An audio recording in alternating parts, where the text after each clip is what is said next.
Bismillahirrahmanirrahim. Assalamualaikum warahmatullahi wabarakatuh. Bersama lagi dengan Ustaz bagi kelas Pendidikan Islam tahun 6. Murid-murid boleh rujuk buku teks muka surat 149. Baiklah murid-murid, pada gambar rajah kita perhatikan sebuah peta dunia. Pada gambar terlihat ada 3 warna ataupun 3 pecahan warna pada peta dunia. Yang pertama sekali, kawasan yang berwarna hijau. Itu adalah merupakan negara Islam. Kawasan yang berwarna hijau adalah negara Islam. Seterusnya, kawasan yang berwarna peach.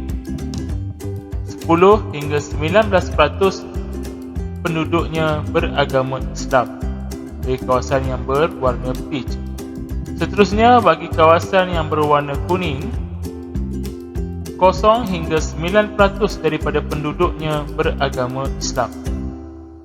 Jadi di sini kita dapat perhatikan 3 pecahan warna hijau, peach dan juga kuning mewakili pecahan-pecahan negara-negara yang terpisah kepada 3, yang mana negara Islam, 10 hingga 19% yang beragama Islam, dan 0 hingga 9% yang beragama Islam. Kita perhatikan apakah soalan murid-murid tersebut. Ustaz, bagaimanakah Islam boleh tersebar ke seluruh dunia? Inilah yang kita akan belajar pada hari ini, iaitu berkenaan dengan perkembangan agama Islam selepas daripada pembukaan kota Mekah.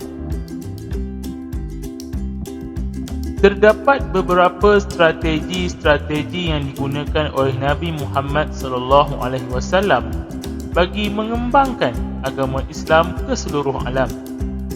Kita lihat strategi yang pertama, mengukuhkan negara Islam. Dengan cara yang pertama, membentuk masyarakat mengikut acuan Islam. Kaedahnya ialah dengan menghapuskan amalan jahiliah seperti penyembahan berhala dan hidup mementingkan kabilah serta keturunan. Yang kedua, melengkapkan kaum muslimin dengan ilmu agama. Dan yang ketiga, menekankan amalan tidak mensyirikkan Allah, taat kepada Nabi, mengukuhkan persaudaraan Islam dan menjauhi larangan seperti membunuh dan berzina. Ketiga-tiga perkara ini adalah terkandung dalam tajuk yang pertama, iaitu membentuk masyarakat mengikut acuan Islam. Jadi ketiga-tiga perkara ini adalah merupakan acuan yang telah disusun oleh Nabi Muhammad supaya masyarakat itu terbina daripada acuan yang ditetapkan oleh agama Islam. Kita lihat pula yang kedua, memperkasakan ekonomi umat Islam dengan cara mengutuskan pemungut zakat dan jizyah kepada kabilah-kabilah dan negeri-negeri yang dikuasai oleh orang Islam. Dengan cara ini, kaedah pengumpulan zakat dan juga jizyah dapat dilakukan dengan baik dan berkesan dan lebih berfokus. Apabila ekonomi umat Islam sendiri kuat, maka negara Islam tersebut sendiri akan menjadi kukuh.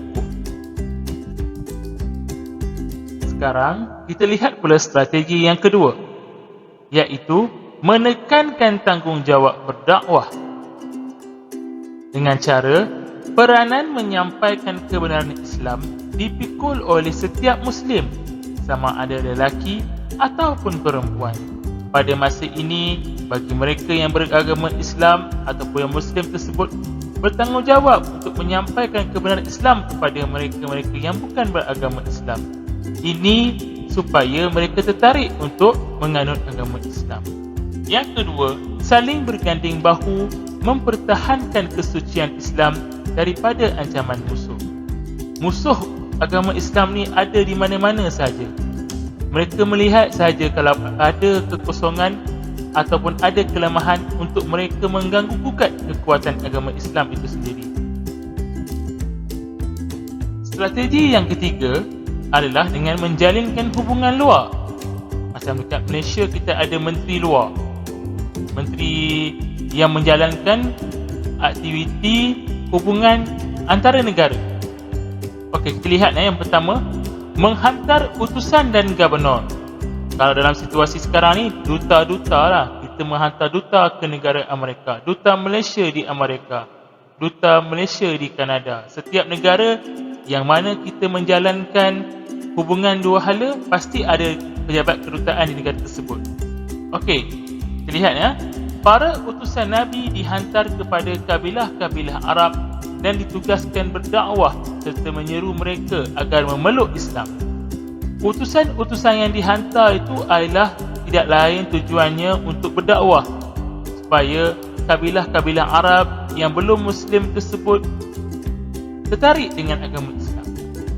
Yang kedua, para gubernur dilantik untuk dihantar ke negeri-negeri yang dikuasai Islam dan ditegaskan untuk berdakwah serta mengajar tentang ajaran Islam.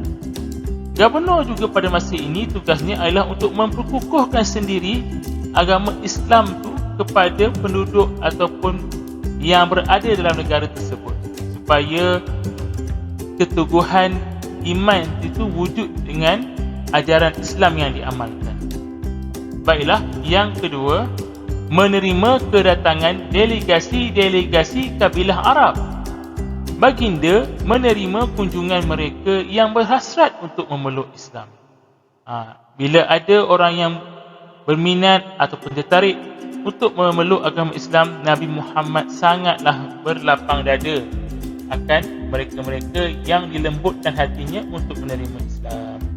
Baiklah, sekarang mari kita lihat kesan daripada dakwah Rasulullah. Yang pertama, terbentuklah masyarakat Islam yang teguh akidahnya, hidup bersatu padu, aman dan damai. Inilah hasil daripada dakwah yang telah dilakukan oleh Rasulullah SAW. Yang kedua, negara Islam semakin kukuh kerana setiap Muslim sanggup berkorban tenaga dan harta demi mempertahankan kesucian Islam dan negara.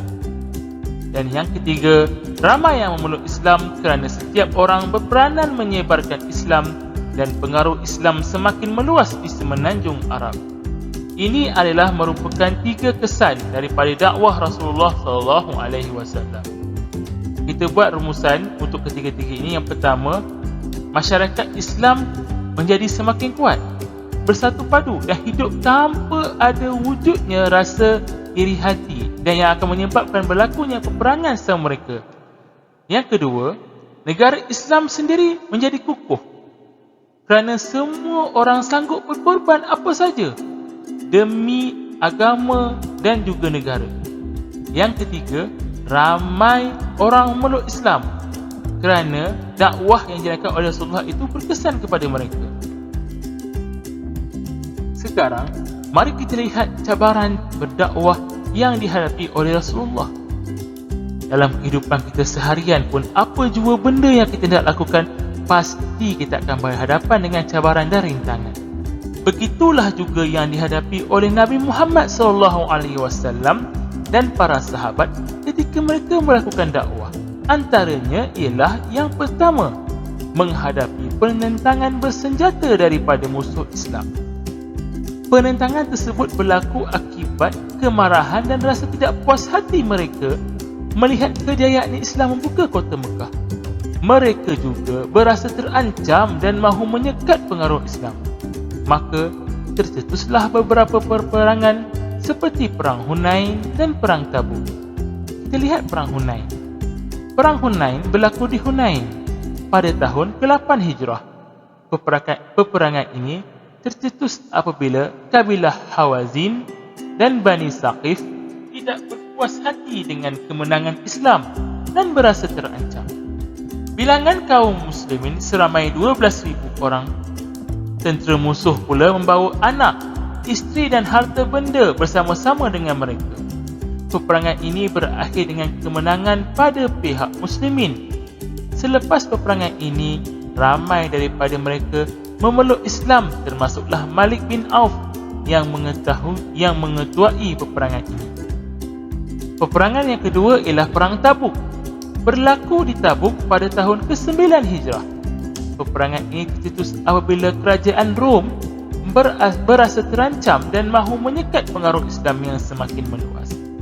Bilangan kaum muslimin seramai 30,000 orang, manakala bilangan musuh adalah seramai 40,000 orang. Peperangan ini berakhir dengan kemenangan di pihak muslimin tanpa berlaku pertempuran setelah Allah mencampakkan rasa gerun dan takut di hati musuh. Okey, yang kedua, menghadapi golongan munafik. Golongan munafik ialah mereka yang berpura-pura Islam dan tinggal bersama-sama dengan kaum muslimin.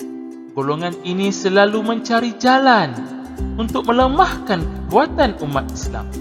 Antaranya ialah sentiasa memberikan alasan dan menolak apabila diminta berganding bahu mempertahankan agama dan negara. Sebagai contoh, apabila dipanggil berperang, mereka lari daripada peperangan kerana di hati mereka tidak ada kekuatan Islam, tidak ada keimanan yang teguh yang diterapkan oleh Nabi Muhammad SAW.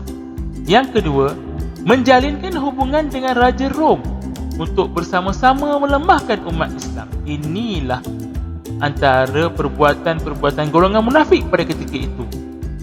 Dan yang ketiga, membina Masjid Dirar dengan tujuan menyaingi Masjid Quba dan memecah belahkan kaum muslimin.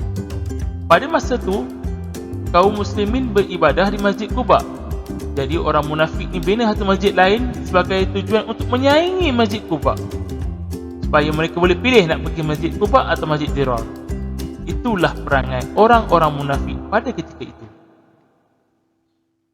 Baiklah murid-murid, sekarang mari kita lihat kepada iktibar daripada perkembangan dakwah Islam yang dijalankan oleh Rasulullah SAW dan para sahabat. Yang pertama, kita hendaklah melaksanakan tanggungjawab berdakwah, menyebarkan kebenaran Islam kepada semua. Tugas berdakwah ini mestilah disertai dengan ilmu, perancangan dan cara yang berhikmah. Yang kedua, kita hendaklah memelihara kesatuan dan kesepaduan umat Islam dan rakyat Malaysia, kerana dengannya negara akan stabil dari sudut politik, sosial dan ekonomi. Yang ketiga, musuh Islam sentiasa mencari kelemahan orang Islam. Oleh itu, kita mestilah menuntut ilmu dengan bersungguh-sungguh, kerana dengan ilmu kita dapat menangkis da'iyah-da'iyah daripada musuh Islam sendiri. Rumusan, dengan pertolongan Allah dan pengorbanan Nabi serta para sahabat, ini Islam telah berkembang ke seluruh dunia. Alhamdulillah.